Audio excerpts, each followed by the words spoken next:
আসসালামু আলাইকুম। তৃতীয় শ্রেণীর আমার বাংলা বই পার্ট ৮ আমি হব কাজী নজরুল ইসলাম। এটার সম্পূর্ণ অধ্যায়টা শেষ করছি। আপনারা একটু দেখুন এবং ভালো লাগলে অবশ্যই লাইক, কমেন্ট, শেয়ার করুন এবং চ্যানেলটি সাবস্ক্রাইব করে রাখুন।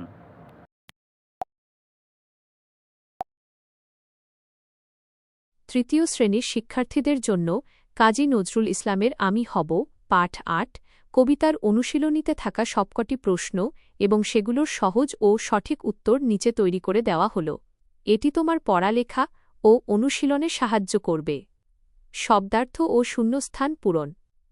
শব্দ শিখি ইমেজ 100,18,185 জেপিজি থেকে কুসুমবাগ ফুলবাগান সূর্যি সূর্য আলসে অলস রাত পোহানো রাত শেষ হওয়া ১ খালি জায়গায় শব্দ বসাই ইমেজ 100,18,185 জেপিজি থেকে বাক্স থেকে সঠিক শব্দ বেলা অলস রাত রাগ ক ভুল করলে রাগ করতে নেই।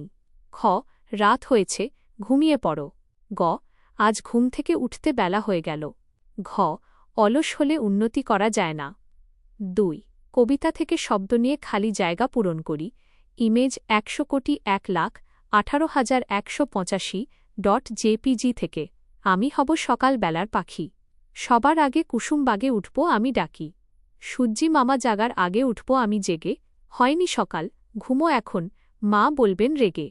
ব্যাকরণ ও ভাষার কাজ ৪ কাজ বোঝায় এমন শব্দ আলাদা করি ইমেজ 100,18,186 জেপিজি থেকে বাক্যে যে শব্দ দিয়ে কোনো কিছু করা বা হওয়া বোঝায় তাকে কাজ বোঝানো শব্দ ক্রিয়াপদ বলে।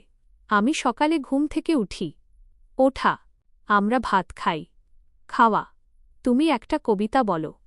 বলা তোমরা মাঠে বল খেলছ। খেলা সে বই পড়ছে। পড়া তারা স্কুলে গিয়েছে। যাওয়া প্রশ্ন ও উত্তর বলি ও লিখি। ৫ বলি ও লিখি ইমেজ 100,01,18,186 জেপিজি থেকে ক খোকা কি হতে চায়। উত্তর খোকা সকালবেলার পাখি হতে চায়। খ কার জাগার আগে খোকা জেগে উঠতে চায়। উত্তর সূর্যি মামা বা সূর্য জাগার আগে খোকা জেগে উঠতে চায়। গ খোকা কাকে আলসে মেয়ে বলেছে। উত্তর খোকা তার মাকে আলসে মেয়ে বলেছে। ঘ তুমি কখন ঘুম থেকে ওঠো। উত্তর আমি প্রতিদিন খুব সকালে ঘুম থেকে উঠি। শিক্ষার্থীরা নিজেদের সময় অনুযায়ী বলতে পারে। ৬ ঘুম থেকে উঠে যা যা করি বলি ও লিখি ইমেজ 100,01,18,186 জেপিজি থেকে উত্তর ঘুম থেকে উঠে আমি সাধারণত নিচের কাজগুলো করি। ১ প্রথমে হাত মুখ ধুয়ে পরিষ্কার হই এবং দাঁত মাজি। ২ সকালের নাস্তা করি। ৩ পড়ার টেবিলে বসে স্কুলের পড়া তৈরি করি। ৪ স্কুল খোলার দিনে সুন্দরভাবে পোশাক পরে স্কুলের জন্য তৈরি হই।